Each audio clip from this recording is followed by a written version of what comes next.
Sophia considered her life a masterpiece she had painstakingly built, brick by brick. Her marriage to Liam was the crowning jewel, a relationship that radiated perfection to anyone on the outside looking in. Liam adored her in ways she sometimes found overwhelming. His small gestures of love, the way he always asked about her day, and the unyielding patience he offered even when she didn't deserve it. But deep within, Sophia harbored an unease she couldn't explain. It wasn't dissatisfaction in Liam or their life together. It was something intangible, like a faint whisper from a room she had locked long ago. When her friend Clara introduced her to the idea of seeking fulfillment outside the confines of her marriage, Sophia scoffed. "That's absurd," she had said, laughing nervously as she sipped her latte. Clara, however, didn't laugh. "Is it though? Think about it, Sophia. You're a wonderful wife. But have you ever wondered if there's more to you than this? It's not about Liam. It's about you. Finding yourself again." Sophia waved her off at first, but Clara's words lingered. That night, as Liam fell asleep beside her, his arm draped protectively around her waist, she stared at the ceiling. Was Clara right? Was she denying herself some unspoken need? Sophia couldn't shake the conversation with Clara. Over the next few days, her friend's words replayed in her mind, twisting her thoughts into knots. She found herself watching Liam more closely. His gentle demeanor, the way he always folded his napkin after dinner, the small sighs of contentment he let out as he read his favorite book. It wasn't that she didn't love him. She did. But something about Clara's unwavering confidence had ignited a spark of curiosity, a flicker of something dormant inside her. One sunny afternoon, they met for another coffee. Clara wasted no time. "You've been thinking about what I said, haven't you?" she asked, a sly smile tugging at her lips. Sophia hesitated, swirling her cappuccino. "I don't know. It feels wrong, Clara. Liam's been nothing but good to me.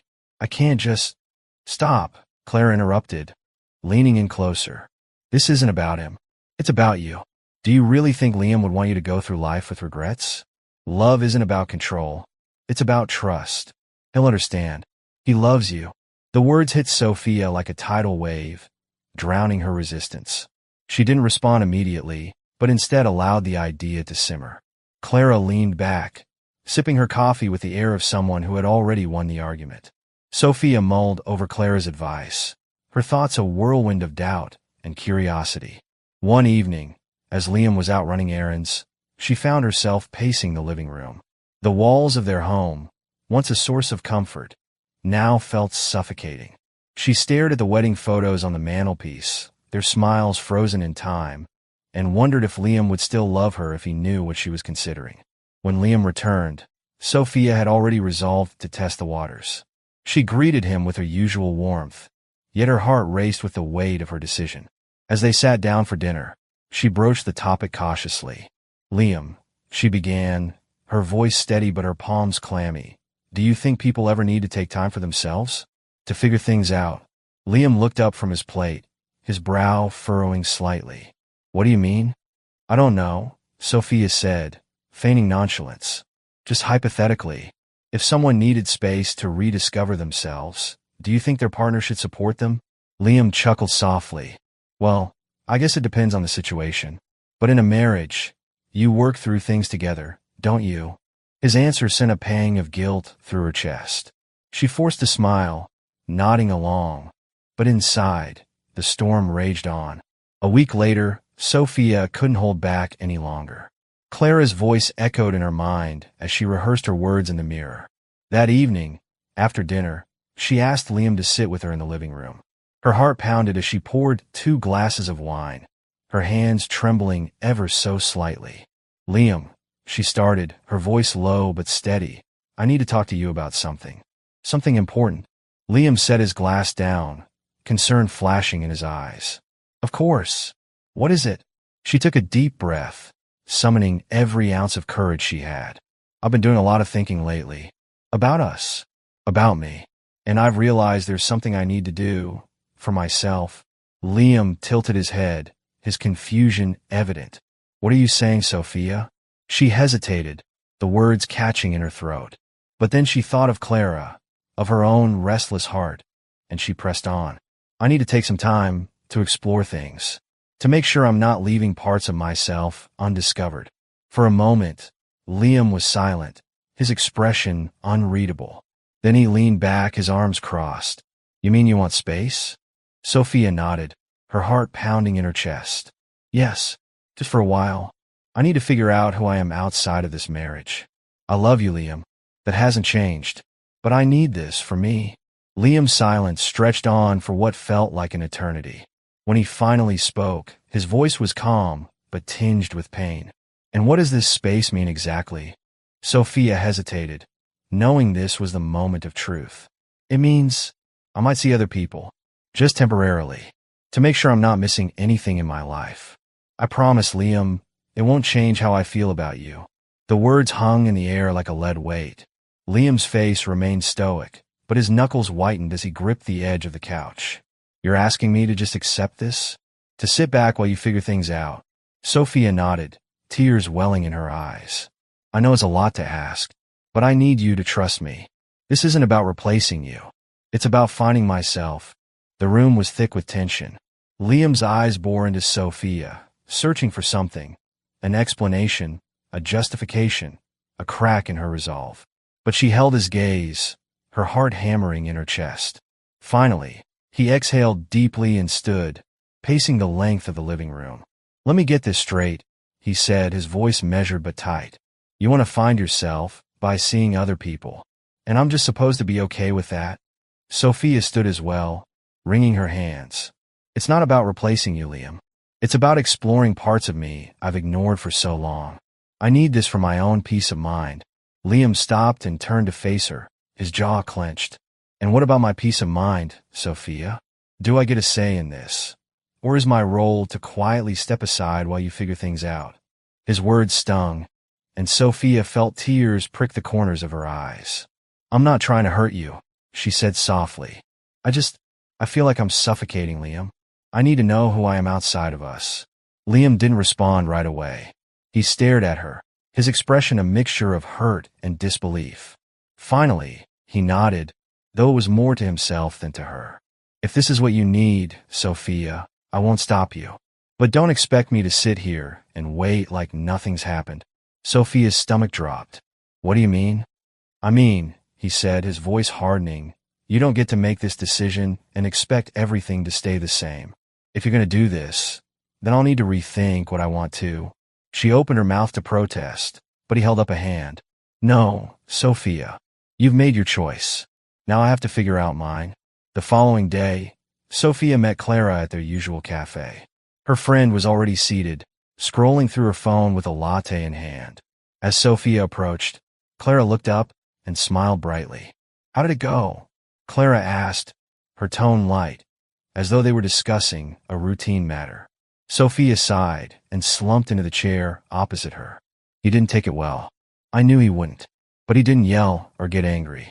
He just shut down. Clara reached across the table and squeezed her hand. That's normal. It's a lot for him to process. But trust me, Sophia, he'll come around. You're doing this for the right reasons. Sophia nodded, though the knot in her stomach remained.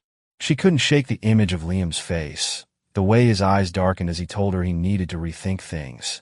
That evening, Sophia noticed the subtle changes in Liam's demeanor. He didn't greet her with his usual warm smile when he came home.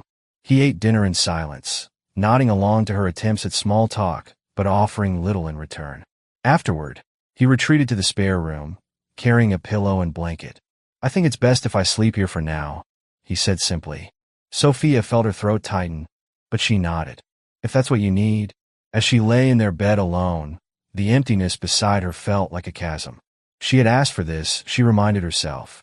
But the weight of it was heavier than she'd anticipated. The following weekend, Sophia decided to take the first steps toward her newfound freedom. Clara had invited her to a gathering at her apartment. A small, informal party with drinks, music, and people Sophia didn't know. You need this, Clara said as she handed Sophia a glass of wine. Just relax, have fun, and see where the night takes you. Sophia tried to embrace the atmosphere, but her thoughts kept drifting back to Liam. She found herself checking her phone repeatedly, half expecting a message from him. But the screen remained blank. At one point, A man named Caleb struck up a conversation with her. He was charming and attentive, his smile warm and disarming. For the first time in weeks, Sophia felt a flicker of excitement.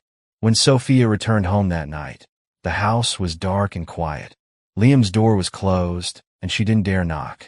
She slipped into bed, the memory of Caleb's flirtatious smile lingering in her mind. But as the adrenaline faded, guilt crept in. She had enjoyed the attention, but at what cost? Liam was just down the hall, likely grappling with the fallout of her decision. She lay awake for hours, torn between the thrill of her new experiences and the ache of what she had left behind. Over the next few days, Liam became increasingly distant. He left early for work and came home late, avoiding prolonged conversations with Sophia. When they did speak, his words were polite but devoid of warmth.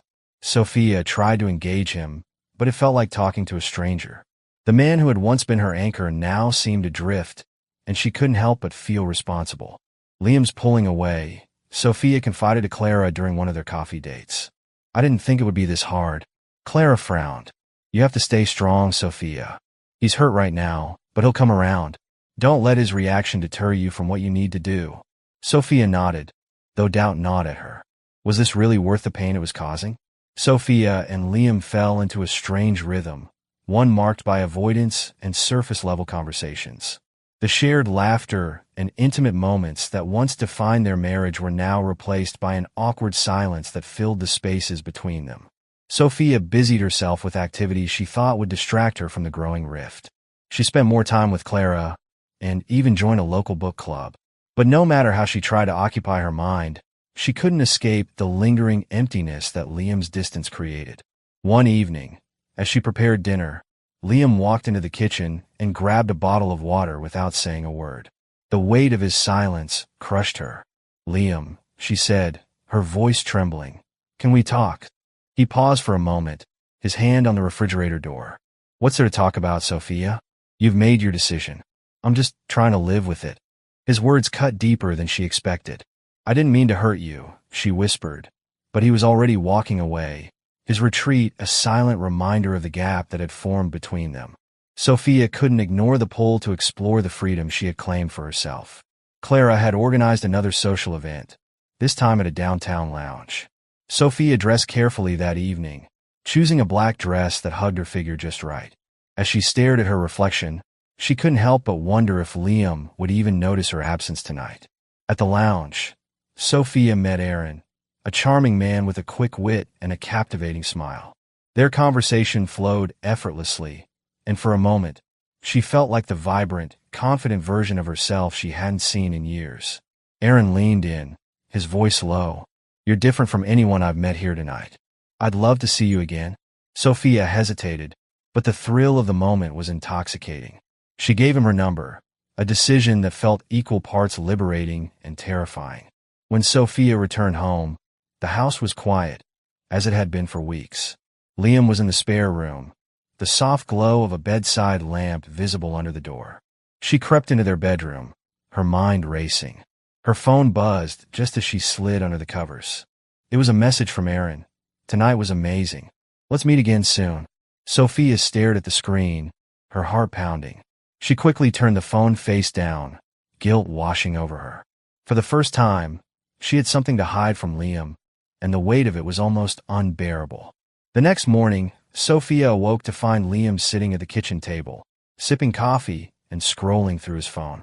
He looked up as she entered, his expression neutral. "You got home late," he said casually. Sophia froze for a moment before forcing a smile.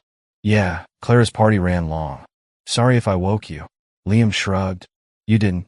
He returned his attention to his phone, but there was a tension in his posture that Sophia couldn't ignore. It dawned on her that Liam was no longer the oblivious, adoring husband she had taken for granted. He was watching her, quietly observing, and she couldn't shake the feeling that he was 2 steps ahead of her. Sophia met Aaron again the following week, this time for coffee at a quiet cafe. He was as charming as she remembered, and their conversation quickly veered into personal territory. "You seem complicated," Aaron said with a teasing smile. Sophia laughed nervously. "What makes you say that?" Aaron leaned forward.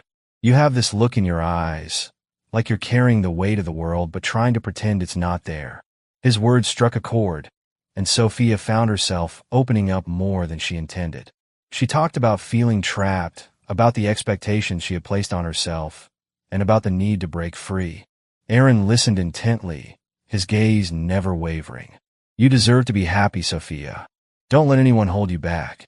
Sophia's meetings with Aaron became more frequent, each one pulling her further from the life she had built with Liam. At home, the tension between them grew unbearable.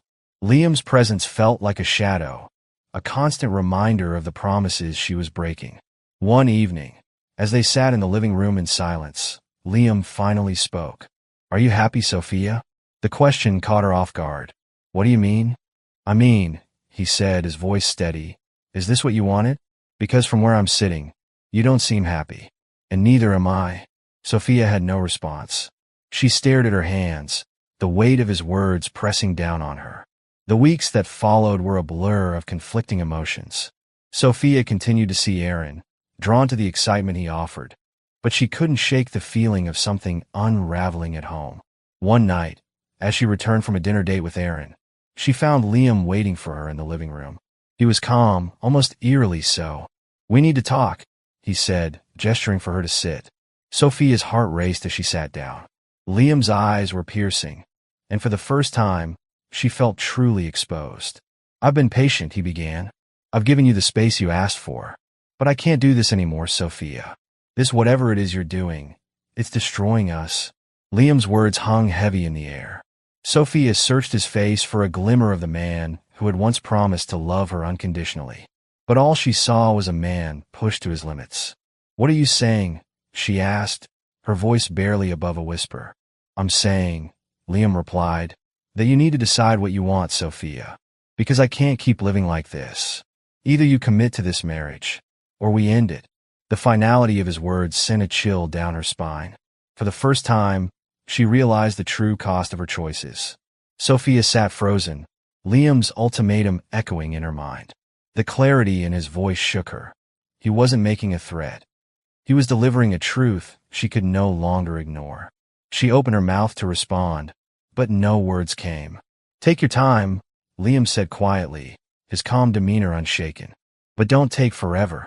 As he stood and walked away, Sophia felt the weight of her own indecision pressing down on her.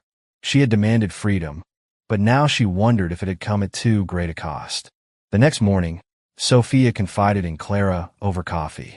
She recounted Liam's ultimatum, her voice trembling with uncertainty. So, he's asking you to choose? Clara asked, her brow furrowed. Sophia nodded. I don't know what to do, Clara. I thought this was what I wanted, but now... Clara reached out and squeezed Sophia's hand. You can't let guilt cloud your judgment. You've come this far, Sophia. Don't backtrack, just because Liam is uncomfortable. He'll adjust. But Sophia wasn't so sure. For the first time, Clara's unwavering confidence felt hollow, as though it didn't quite align with the gravity of her situation. Over the following days, Liam's distance became more pronounced. He no longer asked about her day or lingered at the dinner table for conversation. Instead, he spent his evenings in the spare room, poring over paperwork and making phone calls that he didn't bother to explain. Sophia tried to engage him, but every attempt felt like a futile gesture. Are you avoiding me? She asked one night as he prepared to retreat upstairs. Liam paused at the foot of the stairs, turning to face her. I'm giving you the space you wanted, Sophia. Isn't this what you asked for? The bitterness in his voice stung, and for a moment, Sophia couldn't muster a reply. In an effort to escape the growing tension at home, Sophia spent more time with Aaron. One evening, they went for a walk along the waterfront, the city lights reflecting off the calm waters. Aaron reached for her hand, his touch warm and steady. You seem distracted, he said, his voice gentle. Sophia sighed. It's just complicated. He stopped walking and turned to face her. Does it have to be? Life's too short to stay in situations that don't make you happy.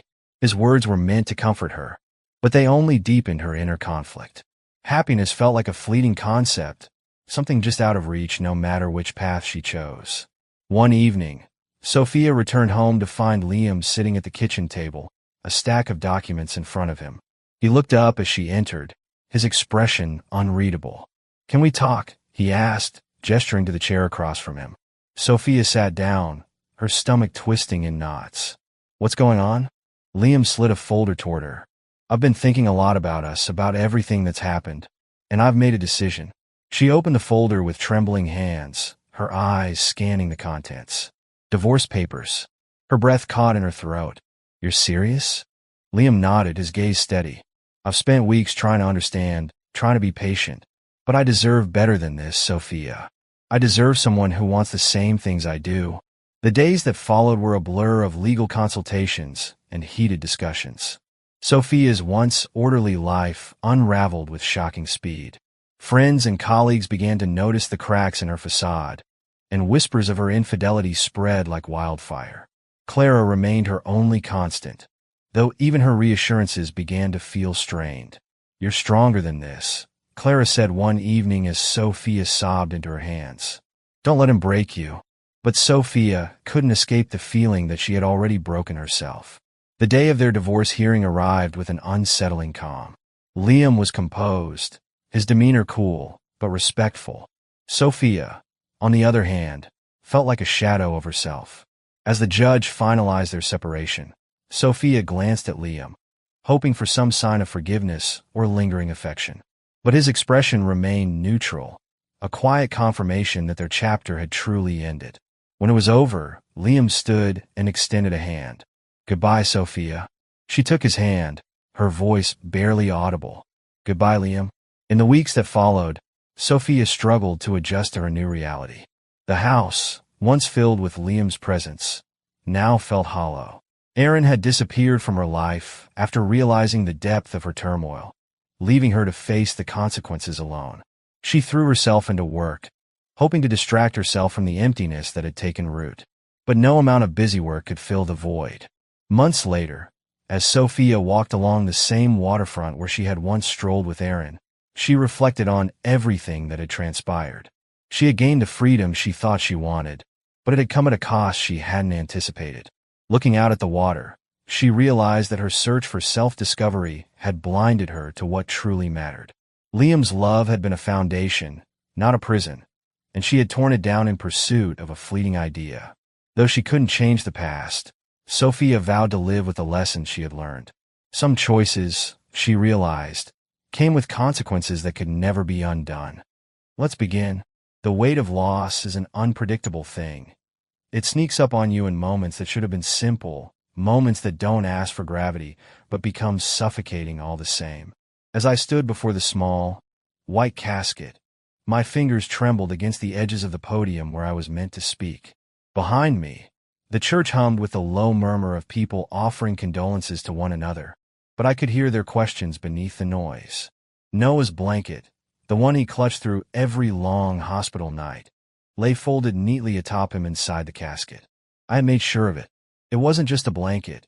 It was his comfort, his protection, and now it had to be mine too, because I had failed him.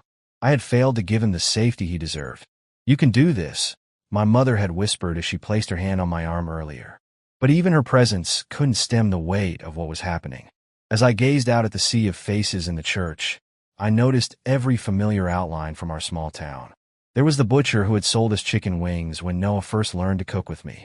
Mrs. Halford, who had gifted Noah a book on sea creatures that had become his prized possession. Each face carried a fragment of Noah's short life, yet all I could feel was their judgment. They were whispering, I could sense it, their gazes darting between one another and the empty space beside me. No parent should ever bury their child, and yet here I was, reciting words about Noah's joy and resilience while the person who was supposed to be my anchor sat absent. My voice trembled only slightly as I described his favorite pastime, coloring white roses with food dye. I paused, the memory of his giggles echoing so vividly in my mind that it was almost unbearable. He'd always loved the blue dye most, claiming it reminded him of the ocean he dreamed of visiting one day. But even as I forced the words out, a second narrative played in my head, louder and more cruel. Where is Lydia? Why isn't she here? The whispered speculations of the townspeople were nearly audible, laced with judgment and pity. Everyone had been polite enough to offer sympathetic nods and brief hugs, but I could feel their stares burning into my back, dissecting my life. Then there was the photo, the one I'd received just minutes before stepping into the church. Lydia, lounging beside a sparkling pool with a drink in her hand and a smug-looking man at her side. The man looked younger, his confidence oozing out of the frame. Lydia, on the other hand, looked nothing like the woman I had once built my life with. The message accompanying the image was simple. Thought you should see what your wife is really doing today. A concerned friend. The words had taunted me ever since, searing themselves into my mind as I replayed the moment over and over. She wasn't in a business meeting, as she claimed. She wasn't here, mourning with me, or even pretending to care. She was sipping cocktails in paradise, her betrayal as glaring as the Hawaiian sun shining on her face. The funeral reception felt like walking through a haze. Voices blended into one another, every condolence sounding rehearsed. Plates of untouched food cluttered the tables, casseroles and baked goods brought by neighbors who didn't know how else to contribute to my grief.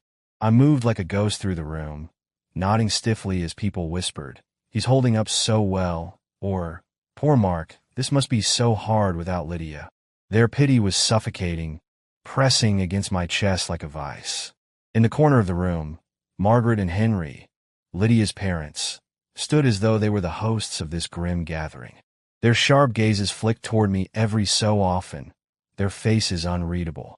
They had never approved of me, always quick to find fault in the way I cared for Lydia, as though she were a fragile object I had somehow mishandled. Eventually, Margaret approached me, her saccharine tone failing to mask the disdain beneath. "Mark, you've been so strong today," she said, her voice like the edge of a knife. "It's a shame Lydia couldn't be here, but you know how hard this has been for her." Her words hit me like a slap. Hard for her? My voice came out colder than I intended. Hawaii must be a welcome distraction from all this difficulty. Margaret's expression faltered, just for a moment. "Grief makes people act out of character," she said softly, recovering her composure. "You should try to understand." The weight of her condescension made my chest tighten. I turned away before I could say something I'd regret, setting down my glass of water with more force than necessary. I caught sight of my mother across the room. She gave me a subtle nod, her presence grounding me as it always had. Later that night, the house was eerily silent. The reception had ended, leaving me alone with my thoughts and the echoes of everything left unsaid. Noah's room called to me like a beacon, and I found myself standing in the doorway, staring at the neatly made bed and the stuffed penguin he'd loved so much. I picked it up, the weight of it sparking a fresh wave of grief. He had carried it everywhere, even to his hospital appointments. It was worn now. It seemed slightly frayed, but it was unmistakably his. I set it gently back on the pillow, my hand lingering for a moment before turning away. As I stepped into the master bedroom, my gaze fell on Lydia's desk. The surface was unusually cluttered, papers scattered in a way that was unlike her meticulous tendencies. Something about the disarray drew me closer. I sifted through the stack, my stomach sinking as I recognized the bold lettering at the top of one document. Life insurance policy. My breath caught. Noah's name was printed as the beneficiary, but it had been crossed out. In its place, Lydia's name was written. The amendment had been made weeks before Noah's passing. My hands trembled as I flipped through the pages, each one revealing more than the last. Loans had been taken out against the policy, money withdrawn in amounts too large to ignore. The implications hit me like a freight train. Lydia hadn't just abandoned me. She had been planning her escape for months. The next morning, I barely slept. My thoughts churned relentlessly, every new detail fueling the fire inside me. I had planned to spend the day combing through the rest of Lydia's belongings for more answers. But my plans were interrupted when my phone buzzed. "Mr. Adams," a hesitant voice said when I answered. "My name is Maya. I think you and I need to talk." Her voice was unfamiliar, but her urgency was palpable. "Who are you?" I asked, wary. "I know what Lydia's been doing," she said, her tone laced with something close to anger. "And I think you deserve to know the whole truth." Maya directed me to meet her at a small diner on Main Street, a place Lydia had always dismissed as too plain for her tastes. Part of me hesitated. What if this was some cruel prank or an attempt to manipulate me further? But the other part, the part that burned with a need for answers, urged me to go. I grabbed the folder with the life insurance documents and headed out, my determination solidifying with every step. The diner was quieter than I'd expected for a late morning, with only a handful of patrons scattered across booths. The smell of burnt coffee and sizzling bacon lingered in the air, a far cry from the polished environments Lydia always preferred.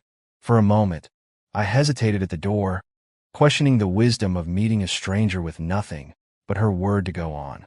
Then I spotted her. She was seated in the corner by the window, her posture stiff, her eyes fixed on the steam rising from her untouched coffee. Dark auburn hair was pulled back into a neat ponytail, and her jacket looked as though it had seen better days. She didn't notice me at first, but when I approached her table, her gaze snapped up to meet mine. "Maya?" I asked, sliding into the seat across from her. She nodded, her expression unreadable. "You came? That's a good start." I leaned back in the chair, folding my arms. "I don't have time for games. You said you know what Lydia's been doing. Start talking." She studied me for a moment, as if deciding how much she could trust me. Finally, she reached into her bag and pulled out a small notebook, flipping it open to a page filled with hastily scribbled notes. "Your wife," she began, her voice steady but laced with bitterness, "has been seeing my ex-boyfriend, Adam, for over a year. She's been siphoning money to fund their little dream life." The words hit like a punch to the gut, but I kept my expression neutral. "I already know about the affair," I said flatly. "What I want to know is why you're here." Maya smirked, a humorless expression. "Because Lydia's not just having an affair. She's plotting. Adam's been bragging about their plans, about how she's using you to bankroll their future. Hawaii, beachfront property, the works. And she's cutting you out completely."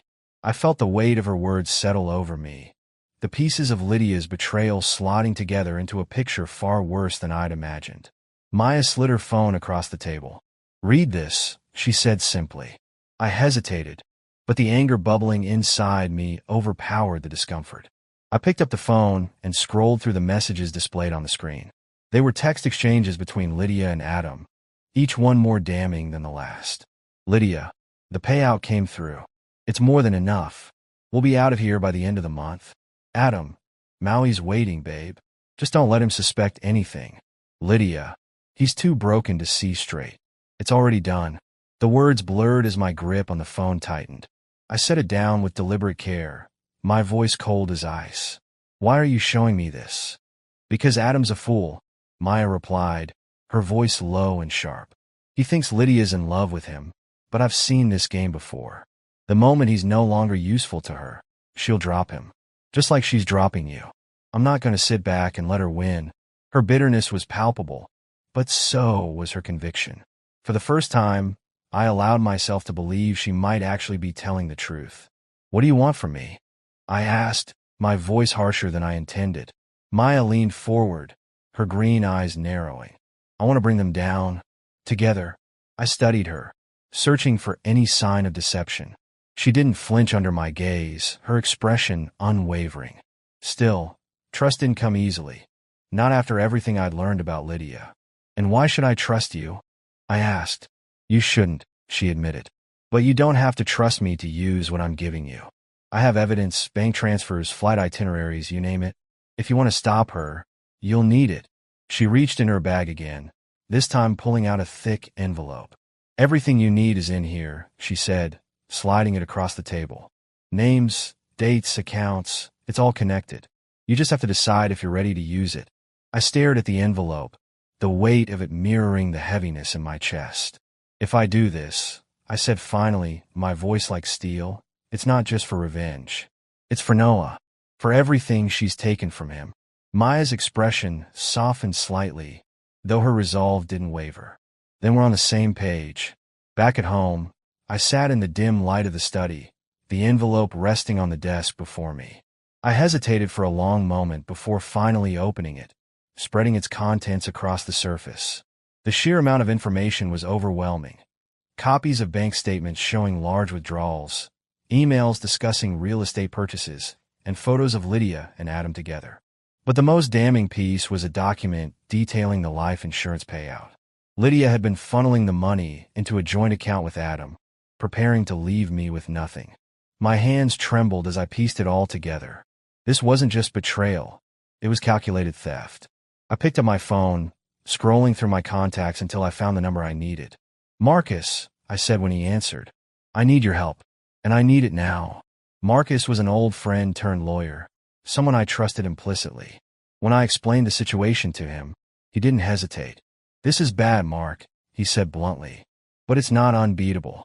If we can prove fraud and intent to steal, we can stop her." I nodded, though he couldn't see me through the phone. "I've got the evidence," I said, "but I'll need your help to make it stick." "Send me everything," he replied, "and start documenting every interaction you have with her from this point forward. We're going to fight this, but it won't be easy." As I hung up, a sense of determination washed over me. Lydia thought she could destroy me, but she had underestimated one thing. I wasn't broken. Not yet. The night stretched on as I sifted through the stack of papers Maya had provided, each one heavier than the last. It wasn't just the evidence of Lydia's betrayal that tore at me. It was the memories each revelation stirred. As I pieced together her lies, I found myself tracing back to moments I had ignored, moments that now felt like glaring red flags. Lydia's business trips had begun not long after Noah's diagnosis. I dismissed her sudden absences as her way of coping, convincing myself that she needed the distraction of work to avoid the crushing weight of our son's illness. But now, those absences stood out as something darker. I remembered one evening vividly. It was Noah's 8th birthday, just a few months before his condition worsened. Lydia had missed the small celebration we'd planned at home, claiming a last-minute meeting required her attention. I had believed her then, even excusing her to Noah with promises that she'd make it up to him later. Now, sitting alone in the quiet of my study, I couldn't shake the memory of Noah's small voice asking, "Does Mommy not like birthdays anymore?" The sting of that question felt sharper than ever, cutting through the haze of my anger and grief. The next morning, I called Marcus again, this time with a clearer picture of what needed to be done. "I have evidence that she's been moving money into a joint account," I said, pacing the length of my living room. "And there's more: flight itineraries, text messages, even photos of her with Adam. It's all here."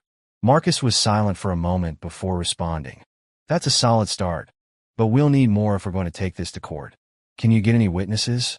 Someone who can corroborate what's happening?" I thought of Maya, her sharp gaze and determined tone as she handed me the envelope. She had been clear about her intentions, and while I didn't fully trust her, I knew she could be a key player in this fight. "I might have someone," I said finally. "Good," Marcus replied. "Reach out to them, and let's get started on building your case." Meeting with Maya again was a calculated risk, but one I knew I had to take. She agreed to meet at the same diner, her expression guarded as I slid into the booth across from her. "I need you to testify," I said bluntly, cutting straight to the point. Maya's eyebrows shot up. "Testify? Against Lydia?" "Yes," I replied, my tone firm. "You've got the evidence to back up what you're saying, and if you're serious about stopping her, this is the next step." She hesitated, her fingers drumming against the edge of the table. "Testifying means putting myself out there," she said slowly. "It means risking everything, and I don't exactly have much left to lose." "Then why hesitate?" I pressed. Her eyes narrowed, and for a moment, she looked like she might refuse. But then she sighed, leaning back in her seat. "Fine," she said. "I'll do it, but only because I want to see her pay for what she's done. To both of us." As Maya began recounting her relationship with Adam and how it intertwined with Lydia's schemes, the story grew more tangled than I had anticipated. She explained how Lydia had used her charm and intelligence to draw Adam into her plans, convincing him that their future together was worth any risk. "She's not just manipulative," Maya said, her voice low. "She's calculated. She knows how to twist people into doing what she wants without them even realizing it." Her words struck a chord. I had seen that side of Lydia before, subtle, persuasive, always getting her way without overt confrontation. It was a skill she had perfected over the years, one that I had once admired. Now, it was a weapon she wielded against me. Maya's revelations added new layers to the case Marcus and I were building. Lydia wasn't just selfish. She was orchestrating a campaign to dismantle everything I had built, piece by piece. With Maya on board, and the evidence steadily piling up, Marcus moved quickly to file an injunction to freeze the joint accounts Lydia had been siphoning money into. The court granted the request, but the battle was far from over. Lydia's reaction came swiftly. That evening, my phone buzzed with a call from her. I hesitated before answering, my stomach twisting at the thought of hearing her voice. "Mark," she began, her tone dripping with faux concern. "I just heard about the injunction. What's going on?" "What's going on?" I repeated, my voice cold. "You're asking me that after everything you've done?" There was a pause on the other end of the line, and I could almost hear her scrambling for a response. "I don't know what you're talking about," she said finally. "Don't lie to me, Lydia," I snapped. "I have the evidence. I know about the accounts, the affair, the insurance money. I know everything." Her silence was deafening, and when she finally spoke again, her voice was laced with anger. "You have no idea what you're talking about, Mark. This is all a misunderstanding." But her words rang hollow, and I ended the call before she could spin any more lies. The night after Lydia's call, sleep was an elusive dream. Her voice echoed in my mind, each word a painful reminder of the woman she'd become. Every time I closed my eyes, I saw Noah's face, his innocent smile, his bright eyes that held so much hope even during the hardest days. And now, the betrayal of his memory hung over me like a dark cloud, refusing to let me rest. I found myself back in the study, surrounded by papers and evidence, trying to make sense of everything. Maya's envelope had been a Pandora's box of revelations, each document more damning than the last. One email stood out, a message from Lydia to Adam, discussing their plans to use the life insurance payout as a down payment on a Maui property. "Once the sale goes through, we're free," she had written. The words burned in my mind like a brand, searing into my resolve. The next morning, I called Marcus to update him. "She knows we've frozen the accounts," I said. "She's trying to act like it's all a misunderstanding, but the evidence is clear." "What's our next move?" Marcus's voice was steady but firm. "We keep building the case. The more we can prove, the harder it will be for her to wriggle out of this. And Mark, be prepared. This is going to get ugly." Ugly didn't begin to cover it. Lydia's parents, Margaret and Henry, had always been loyal to her, but now their allegiance felt like an impenetrable wall. They had been silent at the funeral, offering nothing but cold stares and a few clipped words of sympathy. But as the legal battle escalated, their involvement became impossible to ignore. One afternoon, as I was sorting through more of Lydia's documents, my mother approached me with a wary look. "Mark," she said, her voice hesitant, "I think there's something you should know." I looked up, bracing myself. "What is it?" "Margaret and Henry have been sniffing around the house," she said. "I caught them speaking to a realtor last week. They were asking about property values and sale timelines. I didn't think much of it at the time, but now—" Her words trailed off, but the implication was clear. Lydia's betrayal wasn't just her own. It extended to her family, who seemed all too willing to support her schemes. My chest tightened as anger welled up inside me. This wasn't just about Lydia anymore. Her parents were complicit, their silence and actions making them just as guilty. Determined to uncover the full extent of their involvement, I began digging into Margaret and Henry's financial records. With Marcus's help, we traced several large withdrawals from their accounts, each one suspiciously timed with Lydia's actions. "They've been funneling money to her," Marcus said during one of our meetings. "Not just for the Maui property, but for other expenses. Legal fees, travel, even personal luxuries." The pieces of the puzzle were falling into place, each one revealing a deeper conspiracy. Margaret and Henry weren't just enablers. They were active participants in Lydia's plans to dismantle my life. I knew I couldn't avoid confronting them any longer. One evening, I drove to their house, my hands gripping the steering wheel so tightly that my knuckles turned white. The house was as immaculate as ever, a testament to Margaret's obsession with appearances. When she opened the door, her expression shifted from surprise to irritation. "Mark," she said coolly, "what are you doing here?" "I need to talk to both of you," I said, stepping inside without waiting for an invitation. Henry appeared in the living room, his face unreadable as he regarded me. "What's this about?" he asked, his tone cautious. I didn't mince words. "I know about the money," I said. "I know you've been helping Lydia." And I want to know why. Margaret's composure faltered for a moment, but she quickly recovered. I don't know what you're talking about, she said, her voice laced with indignation. Don't lie to me, I snapped, my voice rising. I have the evidence, bank transfers, emails, everything. You've been funding her plans to leave me with nothing.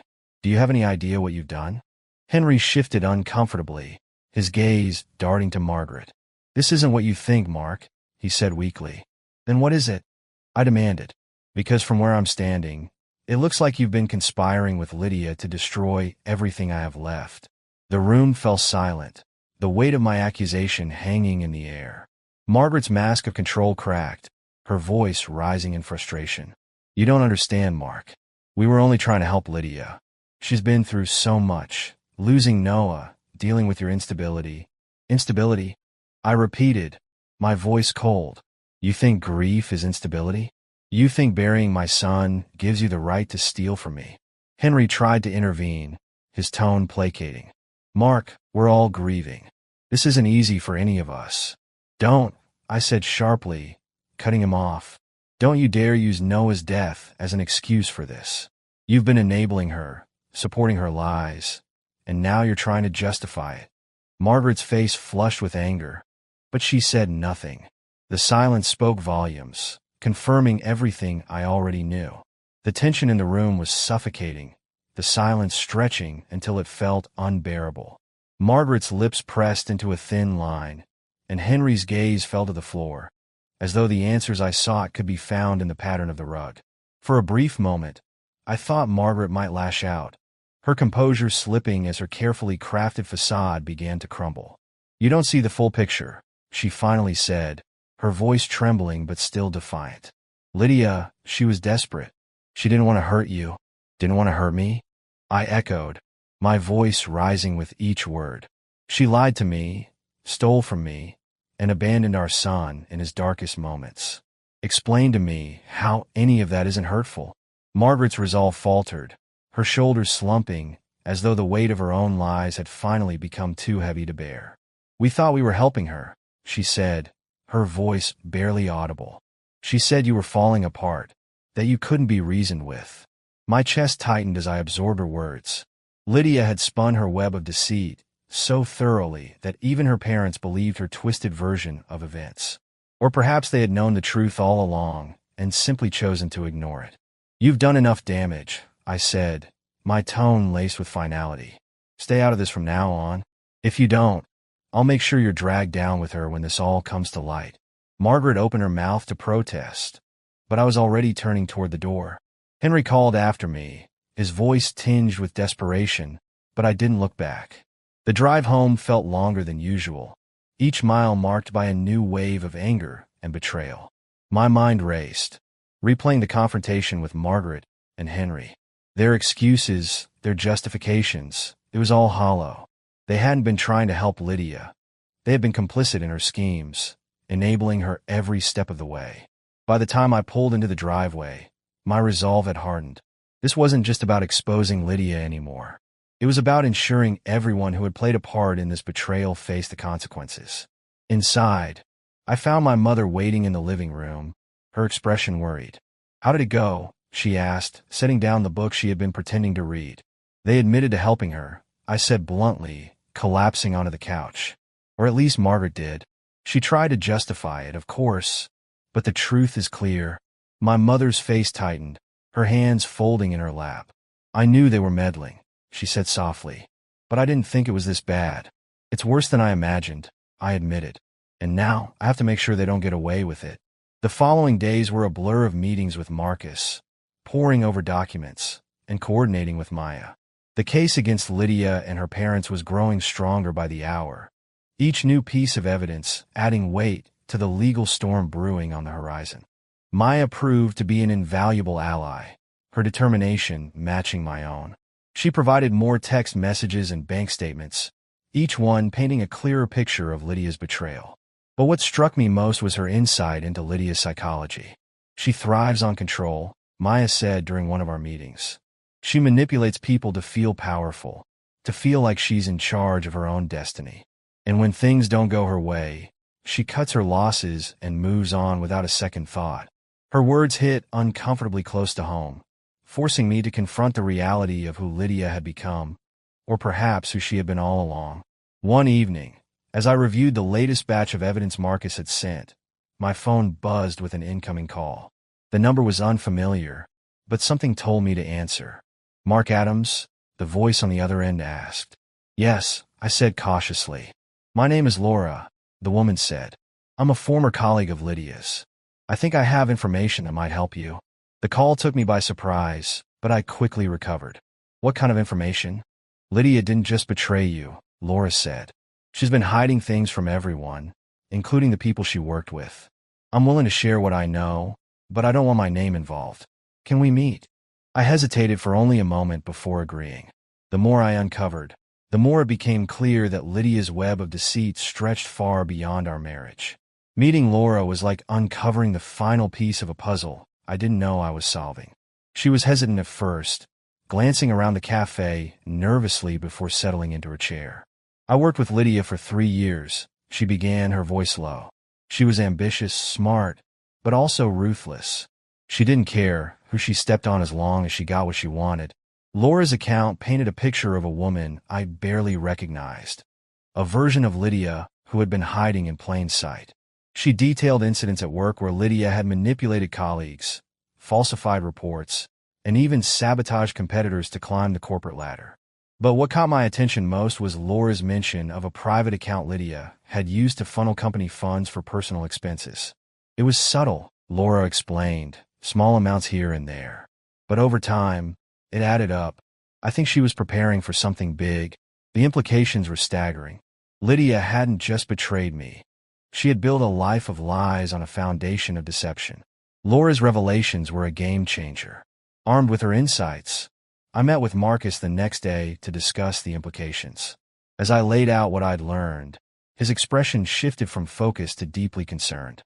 "This isn't just fraud within your marriage," he said, tapping a pen against the folder in front of him. "If what Laura says is true, Lydia's actions at her workplace could bring corporate charges against her. That might strengthen your case, but it also complicates things." "How so?" I asked, leaning forward. "Corporate fraud means federal oversight," Marcus explained. "If the company decides to press charges, they'll take precedence. But if we work strategically, we can leverage this information to corner Lydia even further." It was a delicate balancing act, but one I was willing to navigate. Every new piece of evidence brought me closer to ensuring she couldn't escape the consequences of her actions. Maya, ever the determined ally, jumped at the chance to dig deeper. "Let me look in her workplace," she offered during one of our meetings. "I know people who might have connections. If she left a trail there, I'll find it." I hesitated for a moment, unsure of how much I could trust her, but the fire in her eyes was undeniable. "Do it," I said finally. "The more we uncover, the better." While our investigation deepened, Lydia made her next move. It came in the form of a carefully worded legal letter, delivered by courier one afternoon. The letter accused me of harassment and attempted defamation, a blatant attempt to discredit my efforts and turn the tables in her favor. I read the letter twice, my anger growing with each word. It was classic Lydia, turning the narrative to paint herself as the victim.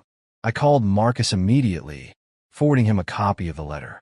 "She's playing dirty," I said, my voice tight with frustration. "She's desperate," Marcus replied calmly. "This is a scare tactic, nothing more. Stick to the plan, and don't let her rattle you. The truth is on your side." Despite his reassurances, the letter weighed heavily on me. Lydia wasn't going down without a fight, and her willingness to weaponize the legal system only reinforced how far she was willing to go to protect herself. Maya's investigation yielded surprising results. She uncovered a former employee at Lydia's company who had been quietly let go after questioning discrepancies in financial reports. His name was Eric, and he agreed to speak with me on the condition of anonymity. When we met at a small park outside of town, Eric was visibly nervous, his hands fidgeting as he spoke. "Lydia was smart," he said. "She knew how to cover her tracks, but she got sloppy toward the end. I found a series of payments that didn't add up, small amounts at first, but they started growing. When I brought it up, I was told to back off." "By whom?" I asked, my heart pounding. "The higher-ups," Eric replied. But it was clear Lydia was behind it. She had too much influence to be questioned. Eric's testimony added another layer to the case, one that Marcus was eager to incorporate. "This strengthens our position," he said after reviewing Eric's statements. "If we can connect these actions to her personal accounts, it's game over." The day of the court hearing arrived with a mix of anticipation and dread. Lydia, flanked by her parents and a team of lawyers, exuded her usual confidence as she entered the courtroom. But for the first time, I saw something else in her expression: fear. The proceedings were intense, with Marcus presenting our case piece by piece. He outlined Lydia's financial manipulations, her affair, and the conspiracy involving her parents. Maya and Eric's testimonies proved invaluable, their accounts painting a damning picture of Lydia's actions. When it was Lydia's turn to speak, she delivered a carefully rehearsed plea, painting herself as a grieving mother who had made mistakes in the wake of tragedy. But the evidence against her was overwhelming, and her performance rang hollow. By the time the judge delivered the verdict, Lydia's composure had crumbled. The court ruled in my favor, freezing her assets and granting me full ownership of the house. The life insurance payout was redirected to a foundation in Noah's name, ensuring his memory would live on in a meaningful way. The weeks following the trial were a whirlwind of paperwork, media attention, and quiet moments of reflection. While the victory brought a sense of closure, it didn't erase the scars left by Lydia's betrayal. I channeled my energy into the foundation, working tirelessly to ensure it made a tangible difference in the lives of families facing the same struggles we had endured. Each grant awarded, each child helped, felt like a small piece of Noah's legacy, finding its place in the world. On a crisp autumn morning, I visited his grave, a bouquet of blue-dyed roses in hand. As I knelt by the headstone, I felt a sense of peace I hadn't known in months. "I kept my promise, buddy," I whispered, my voice steady. "Your memory is safe, and your legacy will help so many people." "You were right. I'm stronger than they thought." The wind rustled the leaves around me, carrying with it a sense of renewal. The storm was over, and while the road ahead wouldn't be easy, I knew I was ready to face it.